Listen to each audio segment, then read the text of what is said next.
Hello दोस्तों। आज हम बात करने जा रहे हैं एक आर्टिकल जो कि इंडियन एक्सप्रेस में आया है एडिटोरियल पेज पे। ये आर्टिकल है कॉप 27 के बारे में। तो इस आर्टिकल को समझने के लिए हम इसको तीन भाग में डिवाइड कर सकते हैं। फर्स्ट भाग के अंदर जहाँ जिस आर्टिकल का राइटर है वो इस आर्टिकल के कॉन्टेक्स्ट के बारे में समझाता है। तो मतलब सेकेंड पार्ट के अंदर हम इसका स्वॉट एनालिसिस देखेंगे।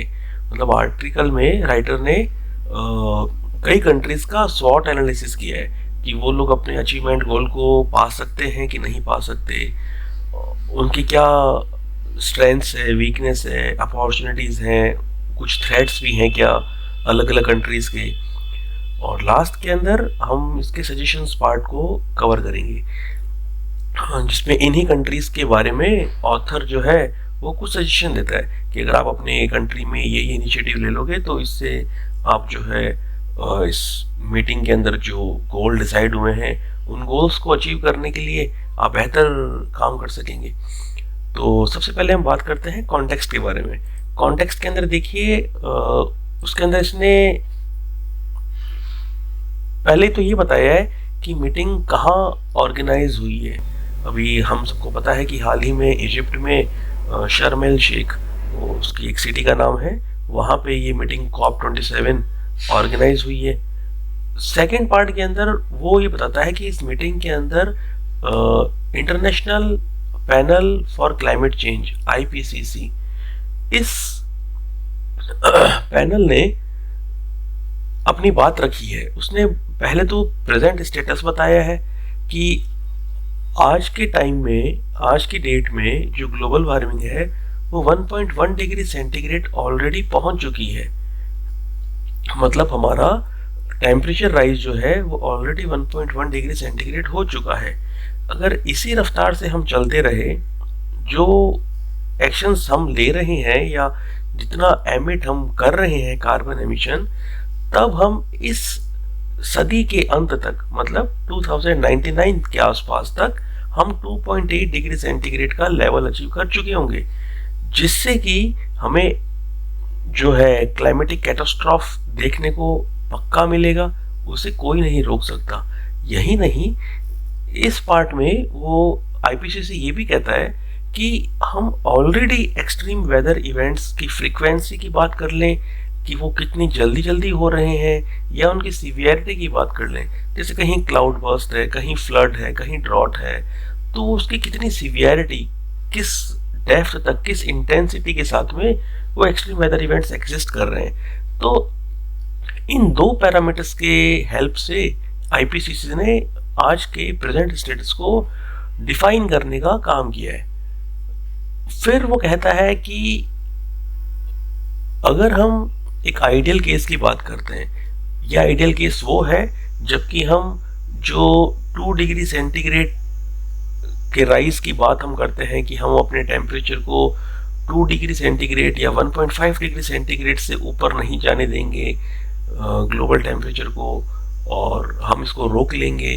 तो उस केस के अंदर आपको, मतलब हम सारी कंट्रीज को मिलके 2030 तक 45% अपने कार्बन एमिशंस में कट करना पड़ेगा, और इसी फिगर को 2050 तक बढ़ा के 100% करना पड़ेगा। मतलब कार्बन न्यूट्रलिटी की हमें लेवल को अचीव करना होगा। तो इस पूरे के थ्रू हम ये देखते हैं कि राइटर ने यहाँ पे कॉन्टेक्स्ट को डिफाइन करने की कोशिश की है अपने आर्टिकल को। अब हम चलते हैं स्वॉट एनालिसिस पार्ट में, जहां पर वो अलग अलग कंट्रीज के स्ट्रेंथ्स, वीकनेसेस की बात करेगा। यहां पे राइटर कहता है कि जो अपनी G20 कंट्रीज हैं, जिसके अंदर की US, चाइना, यूरोप, इंडिया, और मैं ये भी बताना चाहूँगा कि यही वो कंट्रीज हैं जहां ये top 4 carbon emitters of the world. एक नंबर पे US, चाइना, फिर यूरोप, फिर इंडिया, अगर हम पर कैपिटा एमिशन की बात करते हैं तो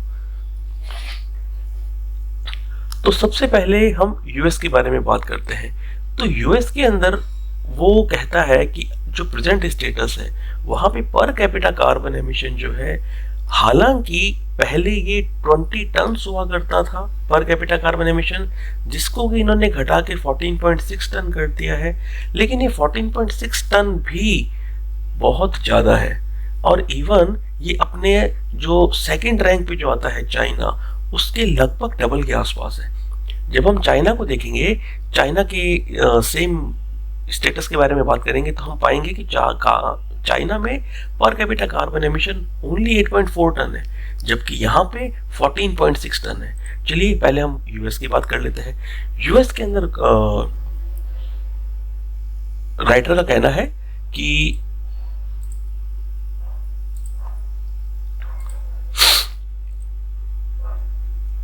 यूएस अगर कोई क्लाइमेट एक्शन लेता है तो उस एक्शन को लेने में उसकी क्या क्या वीकनेसेस हैं, पहले हम उसके बारे में डिस्कस करते हैं।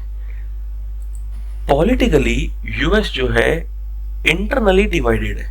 इंटरनली डिवाइडेड कैसे, हम देखते हैं कि यहाँ पे दो पार्टीज, रिपब्लिकन, ये रिपब्लिकन वही पार्टी है जिस पार्टी से डोनाल्ड ट्रंप बिलोंग करते हैं, रिपब्लिकन्स और डेमोक्रेट्स। और डेमोक्रेट वो पार्टी है जहां से पहले ओबामा ने यूएस के प्रेसिडेंट रहे हैं और हाल में जो बाइडेन यूएस के प्रेसिडेंट हैं। ये दोनों डेमोक्रेटिक पार्टी के पार्ट हैं। हम जब रिपब्लिकन्स की बात करते हैं तो वहां पे हम देखते हैं कि ट्रंप ने ना तो क्योटो प्रोटोकॉल को ज्वाइन किया था, और इवन पेरिस एग्रीमेंट से वो खुद एग्जिट भी हुए थे। और सेकंड, जब हम डेमोक्रेट पार्टी की बात करते हैं तो वहां पे हम इसका उल्टा देखते हैं। ये लोग प्रो एनवायरनमेंट, प्रो कंजर्वेशन की बात करते हैं। ओबामा ने ना सिर्फ पेरिस एग्रीमेंट को फैसिलिटेट किया था, बल्कि जो बाइडेन है उन्होंने ट्रंप के बाद में, क्योंकि ट्रंप तो यहाँ पे पेरिस एग्रीमेंट से एग्जिट कर चुके थे, उन्होंने पेरिस एग्रीमेंट को दोबारा रीजॉइन भी किया है। उनके एक नेक्स्ट बिग स्टेप के रूप में यूएस में ऑर्गेनाइज हुई, लास्ट ईयर यूएस में ऑर्गेनाइज हुई थी ग्लोबल समिट, जिसके अंदर 1.5 डिग्री सेंटीग्रेड टेम्परेचर राइज का गोल डिसाइड किया गया था कि हम इससे ज्यादा टेम्परेचर राइज नहीं होने देंगे। लेकिन सिर्फ बातों से क्या होगा, इन बातों को एग्जीक्यूट भी तो करना पड़ेगा। तीसरा, बाइडेन साहब का एनवायरनमेंट की डायरेक्शन में किया गया बड़ा काम वो है क्लाइमेट एक्शन फंड। इन्होंने 369 बिलियन डॉलर का क्लाइमेट एक्शन फंड जनरेट किया है। लेकिन इस फंड से भी रिलेटेड दो इश्यूज हैं। पहली बात तो ये कि जो अमाउंट इन्होंने जनरेट किया है वो इन्होंने जो प्रपोज किया था उस अमाउंट से कम है, और दूसरी बात ये जो फंड जनरेट किया है ये तो इन्होंने इन्फ्लेशन रिडक्शन एक्ट के पार्ट के रूप में इस फंड को क्रिएट किया है। अभी हाल ही में उनको वहां पे इन्फ्लेशन पे कंट्रोल करना है, तो कंट्रोल करने के लिए उन्होंने मार्केट से लिक्विडिटी कम करने के लिए इस पैसे को अलग से क्लाइमेट एक्शन फंड में डाल दिया। हालांकि उन्होंने ये अच्छा काम किया है, लेकिन फिर भी इस काम में भी ऑथर ने दो कमियां निकाली है। हाँ, ये साथ में ऑथर ये भी कहते हैं कि आपके इस फंड जनरेट करने से आपको एक बेनिफिट जरूर होगा, मतलब यूएस को एक बेनिफिट जरूर होगा कि वो अपने जो COP26 में उन्होंने जो कमिट किया था, जिस गोल को कमिट किया था, उस गोल को अचीव करने में ये डेफिनेटली ये फंड उनकी हेल्प करेगा। लेकिन ये फंड अभी भी बहुत कम है जो उन्होंने प्रपोज कर रखा है। बाइडेन साहब को ऑथर जो है इस आर्टिकल के, वो सजेस्ट करते हैं कि आपको अपनी पर कैपिटा कार्बन एमिशन को रिड्यूस करने पे फोकस करना पड़ेगा। सबसे पहले इसको आप यूरोपियन लेवल पे लेके आइए। यूरोप जो है, जब हम यूरोप के बारे में पढ़ेंगे तो हम देखेंगे कि यूरोप के अंदर कार्बन एमिशन जो होता है पर कैपिटा 6.8 टन होता है। वो कहते हैं कि पहले आप इसको 6.8 टन के लेवल पे लेके आइए, फिर इसको और भी आगे जाके रिड्यूस कीजिएगा। तो ये जो है हमने देखा है कि वहां की, अगर हम पॉलिटिक्स की बात करते हैं तो इतना पोर्शन ऑथर जो है वहां की पॉलिटिक्स के ऊपर बोलता है कि क्या क्या वीकनेसेस है। बात सिर्फ पॉलिटिक्स पे आके नहीं रुकती है, उन्होंने अपने स्कोप के अंदर सुप्रीम कोर्ट को भी लिया है। उन्होंने कहा है कि वहां, ऑथर ने कहा है कि हाल ही में कंजर्वेटिव, वहां का जो नया सुप्रीम कोर्ट जो है वो काफी कंजर्वेटिव नेचर का है। उस सुप्रीम कोर्ट ने अभी हाल ही में ऑर्डर जारी किया है कि यूएस की जो एनवायरनमेंट प्रोटेक्शन एजेंसी है, उन्हें कोई भी क्लाइमेट एक्शन लेने से पहले वहाँ की कांग्रेस से अप्रूवल की जरूरत पड़ेगी। अगर वो ऐसा नहीं करते हैं तो उनके उस क्लाइमेट एक्शन को इलीगल माना जाएगा। तो ना सिर्फ पॉलिटिक्स, इवन वहां की सुप्रीम कोर्ट, ये दोनों यूएस के लिए कोई प्रो एनवायरमेंट क्लाइमेट एक्शन लेने में वीकनेसेस के रूप में ऑथर ने इसको डिस्कस किया है। अब हम बात करते हैं इसके असेसमेंट के बारे में कि ऑथर यूएस की कैपेसिटी को कैसे असेस कर रहा है। तो ऑथर का कहना है कि अभी हाल फिलहाल में वहां पे कोई क्लाइमेट रिलेटेड लेजिस्लेशन बनाना फिजिबल नहीं है। दूसरी बात कि बाइडेन साहब ने अपने इलेक्शन कैंपेन में जो प्रॉमिस किया था कि वो fossil fuel free electricity grid का निर्माण करेंगे 2035 तक, 2035 तक, वो उन्हें अभी भी अनफुलफिल्ड होती हुई ही लग रही है। तो एक तरह से ऑथर को यूएस से बहुत ज्यादा आशा दिखती हुई इस आर्टिकल में नजर नहीं आ रही। अब हम बात करते हैं कि ऑथर ने यूएस को क्या सजेस्ट किया है। ऑथर कहते हैं कि अब तो भैया वहां की जो साइंटिस्ट हैं, जो क्लाइमेट एक्टिविस्ट हैं, जो सिविल सोसाइटीज हैं, वही रिपब्लिकन्स को मनाए और रिपब्लिकन्स को मना के उन्हें जो क्लाइमेट चेंजेस हो रहे हैं उन क्लाइमेट चेंजेस को ऑब्जर्व करने में मदद करे कि ये देखिए, अपनी आंखें खोलिए, ये सब जो चीजें हो रही हैं ये एंटी एनवायरमेंट एक्शन लेने की वजह, डिसीजन लेने की वजह से ही हो रही हैं। हमें अब एनवायरमेंट के फेवर के अंदर प्रो एनवायरमेंट कंजर्वेशनिस्ट अप्रोच अपनाते हुए हमें एक्शंस लेने होंगे। और जब ये मानते हैं तभी कांग्रेस का सपोर्ट ले पाना डेमोक्रेट्स के लिए इजी हो पाएगा और किसी भी क्लाइमेट एक्शन को अप्लाई कर पाना, एग्जीक्यूट कर पाना वहां के एग्जीक्यूटिव के लिए पॉसिबल हो पाएगा। तो ये सारी बात अभी हमने करी है यूएस के बारे में। अब हम चलते हैं अपनी नेक्स्ट कंट्री G20 के अंदर, जिसको कि ऑथर ने डिस्क्राइब किया है, वो है चाइना, क्योंकि चाइना भी सेकंड टॉप कार्बन एमिटर है। चाइना के बारे में ऑथर का कहना है कि यहाँ पे पर कैपिटा कार्बन एमिशन 8.4 टन का हो रहा है। याद रखिएगा ये सेकंड नंबर पे है, लेकिन फिर भी जो फर्स्ट नंबर और सेकंड नंबर के बीच में गैप है वो काफी ज्यादा है। यहाँ पे जो पर कैपिटा कार्बन एमिशन था वो 14.6 टन था, जबकि यहाँ पे है सिर्फ 8.4 टन। 8.4 टन भी काफी ज्यादा है, लेकिन हम तो कंपैरिजन कर रहे हैं फर्स्ट से सेकंड के डिफरेंस में। चाइना से ऑथर को काफी आशाएं हैं। उन आशाओं का कारण चाइना के पास पॉसिबल उसकी अवेलेबल उसकी स्ट्रेंथ है। जैसे कि पहली स्ट्रेंथ कि चाइना ने अपनी कार्बन न्यूट्रलिटी का जो गोल है वो उन्होंने साल 2060 को उन्होंने अपने कार्बन न्यूट्रलिटी के गोल को अचीव करने का साल रखा है। तो ये उनकी पॉलिटिकल विल को शो कर रहा है। सेकंड उनकी स्ट्रेंथ है, उनके वहां पे जो टेक्नोलॉजीज का डेवलपमेंट हुआ है ये वो टेक्नोलॉजीज हैं जैसे कि सोलर पैनल बनाने की टेक्नोलॉजी, इलेक्ट्रिकल व्हीकल्स बनाने की टेक्नोलॉजी, बैटरीज बनाने की टेक्नोलॉजी, ये सारी क्लीन एनर्जी की तरफ जाने वाली टेक्नोलॉजीज हैं। ये टेक्नोलॉजीज वहां पे ऑलरेडी डेवलप्ड हो चुकी हैं। तो इन टेक्नोलॉजीज की हेल्प लेके चाइना बहुत अच्छे से क्लाइमेट एक्शन को एग्जीक्यूट कर सकता है। और बात सिर्फ टेक्नोलॉजी के डेवलपमेंट लेवल की नहीं है, इवन इन टेक्नोलॉजी को इंडस्ट्री स्केल के ऊपर मैन्युफैक्चरिंग में भी कन्वर्ट कर चुका है। उसकी जो मैन्युफैक्चरिंग कैपेसिटीज है इन तीनों फील्ड्स के अंदर, चाहे इलेक्ट्रिसिटी जनरेशन की बात हो, वो सोलर पैनल्स के थ्रू हो, विंड एनर्जी की बात हो, या फिर इलेक्ट्रिकल व्हीकल्स बनाने की बात हो, या फिर वहां पे बैटरीज बनाने की बात हो, इन तीनों के अंदर उसकी जो मैन्युफैक्चरिंग कैपेसिटीज है वो अभी वर्ल्ड के अंदर टॉप लेवल की है। इवन चाइना को इन सब चीजों के अंदर वर्ल्ड की फैक्ट्री के रूप में माना जाता है। ये तो अभी हमने बात की थी कि चाइना के अंदर कौन कौन से स्ट्रेंथ्स मौजूद हैं। अब हम बात करेंगे कि ऑथर ने यूरोप के बारे में क्या कहा है। यूरोप के अंदर फिर से सेम पैरामीटर पर कैपिटा कार्बन एमिशन जो है वो 6.8 टन है। सेकंड और थर्ड के बीच में ज्यादा गैप नहीं है। यहाँ पे था 8.4 टन और यहाँ पे है 6.8 टन। अब जैसे हमने यूएस और चाइना की स्ट्रेंथ वीकनेस की बात की थी, वैसे ही अब हम यूरोप के अंदर भी हम देखते हैं कि ऑथर जो है उसको काफी सारी अपॉर्चुनिटीज नजर आ रही है। इवन वहाँ का जो अभी एनर्जी क्राइसिस चल रहा है, जिसके अंदर कि वहाँ पे जो गैस की प्राइसेस हैं वो काफी बढ़ रही हैं, तो इन बढ़ती हुई गैस की प्राइसेस को भी ऑथर एक अपॉर्चुनिटी के तौर पे देखता है। वो कहता है कि ये जो गैसेस हैं ये फॉसिल फ्यूल्स हैं, तो अगर इसकी प्राइस हाइक हो रही है अभी, तो बहुत अच्छा चांस है कि जो यूरोप है वो रिन्यूएबल एनर्जी सोर्सेज की तरफ आसानी से मूव कर सकता है।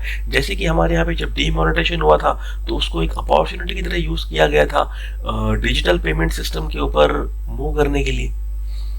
तो सेकंड अपॉर्चुनिटी के रूप में इसने ऑथर ने एक जर्मनी कंट्री का को एज ए केस स्टडी उसने लिया है, जिसमें वो कहता है कि जर्मनी वहां पे ऑलरेडी जो अपनी एनर्जी डिमांड है उसको रिन्यूएबल सोर्सेज से 40% तक फुलफिल कर रहा है। और इवन जर्मनी का टारगेट है कि 2035 तक वो इसे बढ़ा के 100%, मतलब जितनी भी उसका एनर्जी डिमांड होगी सब के सब रिन्यूएबल सोर्सेज से फुलफिल हो रही होंगी। तो हमने देखा कि यूएस के प्रति जो है ऑथर इतना आशावादी नहीं था, लेकिन चाइना और यूरोप इन दोनों कंट्रीज से ऑथर को काफी आशाएं हैं कि हाँ ये दो कंट्रीज ये दो रीजन जो है ये काफी अच्छा परफॉर्म कर सकते हैं क्लाइमेट एक्शन के लिए लेने के लिए। अब हम बात करेंगे इंडिया के लिए। इंडिया से भी ऑथर काफी खुश नजर आ रहे हैं। उन्होंने कहा कि जो इंडिया ने COP26 के अंदर कमिटमेंट किया था 2030 तक अचीव करने का, उस डायरेक्शन में इंडिया काफी अच्छी क्लाइमेट रिस्पॉन्सिबिलिटी निभा रहा है। वो कमिटमेंट्स क्या थे? उन्होंने, मोदी साहब ने fossil fuel free energy generation का टारगेट रखा है 2030 तक कि हम 500 गीगावाट तक की fossil fuel free energy generate करेंगे, और जो हमारा रिन्यूएबल एनर्जी सोर्सेज का शेयर होगा टोटल एनर्जी डिमांड में वो 50% तक होगा। ये होगा साल 2030 तक। तो इंडिया से भी ऑथर खुश नजर आ रहा है। थोड़ा सा जो नेगेटिव है वो यूएस को लेके है। अब ऑथर ने सजेशंस दिए हैं। सजेशंस, ऑथर की दी सजेशंस को भी हम दो पार्ट के अंदर डिवाइड करके समझ सकते हैं कि जो एडवांस्ड इकोनॉमीज है जैसे कि US, China, Europe, Japan, South Korea, इन कंट्रीज को ऑथर क्या सजेस्ट करता है? इन कंट्रीज को ऑथर कहता है कि सबसे पहले आपको अपने 3 फील्ड्स के अंदर काम करना होगा। पहला फील्ड है एनर्जी जनरेशन का। आपको कार्बन फ्री इलेक्ट्रिसिटी सिस्टम बनाना होगा, आपको डेवलप करना होगा 2030 तक। ये जनरेट करने में भी कुछ अपॉर्चुनिटीज हैं और कुछ वीकनेसेस हैं। जैसे कि अपॉर्चुनिटीज के तौर पे वो जो भी हाल में यहाँ पे इन कंट्रीज में जो रिसेशन चल रहा है उसको ये अपॉर्चुनिटी के तौर पे ले रहे हैं ऑथर। ऑथर का कहना है कि अगर इस तरह का कार्बन फ्री इलेक्ट्रिसिटी सिस्टम ये कंट्रीज जनरेट करती हैं, डेवलप करती हैं, तो यहाँ पे जॉब्स क्रिएट होंगी। जॉब्स क्रिएट होने की वजह से डिमांड जनरेट होगी, और इन दोनों चीजों की वजह से रिसेशन से फाइट करने में इन कंट्रीज को काफी हेल्प मिलने वाली है। लेकिन साथ ही में कुछ वीकनेस की बात भी करता है। वो वीकनेस है कि बहुत से इंडस्ट्रियल प्रोसेसेस अभी भी ऐसे हैं जहां पर कि आप कार्बन फ्री इलेक्ट्रिसिटी यूज करके उन प्रोसेसेस को पूरा नहीं कर सकते। तो इन एरियाज के अंदर, इन इंडस्ट्रियल प्रोसेसेस के अंदर आपको वही fossil fuel electricity generation system से जो इलेक्ट्रिसिटी जनरेट होती है उसी इलेक्ट्रिसिटी को यूज करना होगा। फिर इसके बाद में सेकंड सेक्टर की बात करता है जो कि है ट्रांसपोर्टेशन सिस्टम। ऐसे ही जैसे इलेक्ट्रिसिटी जनरेशन के अंदर बात की थी, सेम वैसे ही ट्रांसपोर्ट सिस्टम के अंदर भी ऑथर अपॉर्चुनिटीज के बारे में बात करता है, थ्रेट्स के बारे में करता है, वीकनेसेस के बारे में करता है, और फिर बाद में कुछ ऑल्टरनेटिव्स भी सजेस्ट करता है। सबसे पहले हम अपॉर्चुनिटीज देख लेते हैं कि ट्रांसपोर्ट सेक्टर में कौन कौन सी अपॉर्चुनिटीज अवेलेबल है। यूरोप ने 2035 का एक टारगेट रखा है कि हम वहां पे इंटरनल कंबशंस के जितने भी इंजन यूज होने वाले व्हीकल्स हैं उनकी सेल्स को हम एंड कर देंगे 2035 तक। जैसे कि मोटरसाइकिल, कार, जिन जिन के अंदर petrol, diesel as a fuel जो यूज हो रही है, ये व्हीकल, इन व्हीकल्स की सेल 2035 तक बंद हो जाएगी। यही टारगेट यूके ने 2030 तक के लिए रखा है। तो ये टारगेट अचीव करना एक तरह से अपॉर्चुनिटीज ही तो है ट्रांसपोर्ट सेक्टर के अंदर, कि ये मोर इको फ्रेंडली जो सॉल्यूशंस होते हैं उनकी तरफ ये अग्रसर हो पाएंगी कंट्रीज। लेकिन जहां अपॉर्चुनिटी है वहीं एक थ्रेट भी अवेलेबल है, वो है जो फॉसिल फ्यूल इंडस्ट्री है वो काफी पावरफुल है। और आप गौर से अगर देखेंगे तो जो इलेक्ट्रिक व्हीकल जो है, अगर ये ज़्यादा यूज़ होने लग जाएंगे, इनका मैन्युफैक्चरिंग सेल बढ़ जाएगी, तो उसका directly impact fossil fuel industry के ऊपर पड़ने वाला है। इनकी बढ़ती सेल्स का मतलब है इनकी सेल्स का घटना।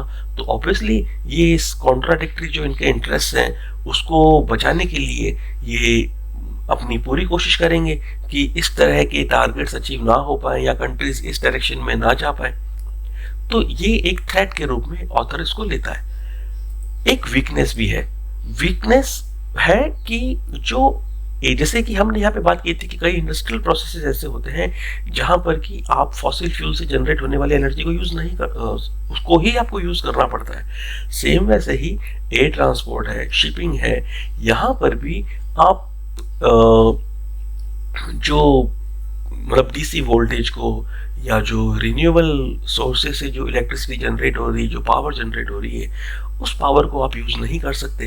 तो यहाँ पर भी आपको फॉसिल फ्यूल को यूज करना ही होगा। तो इसको ऑथर ने एक वीकनेस के तौर पे लिया है। अब इस वीकनेस को एक ऑल्टरनेटिव ऑथर ने सजेस्ट किया है। वो ऑल्टरनेटिव है ग्रीन हाइड्रोजन फ्यूल। अगर इस डायरेक्शन में अगर अच्छा काम होता है तो डेफिनेटली फॉसिल फ्यूल को हाइड्रोजन फ्यूल बहुत बेहतर तरीके से रिप्लेस कर पाएगा। और अब हाल में इसका इंडस्ट्रियल स्केल पे इसका डिप्लॉयमेंट होने लग रहा है, जिस वजह से हर आने वाले साल में इसकी कॉस्ट के घटने के चांस भी काफी ब्राइट नजर आ रहे हैं। तो हमने अभी तक बात की है इलेक्ट्रिसिटी जनरेशन की बात की है, फिर उसके बाद में हमने बात की है ट्रांसपोर्ट सेक्टर की, उसके बाद में अब ऑथर बात करेगा हीटिंग सिस्टम की। तो इन तीन सेक्टर्स के अंदर ऑथर ने एडवांस इकोनॉमीज को सजेशन दिए।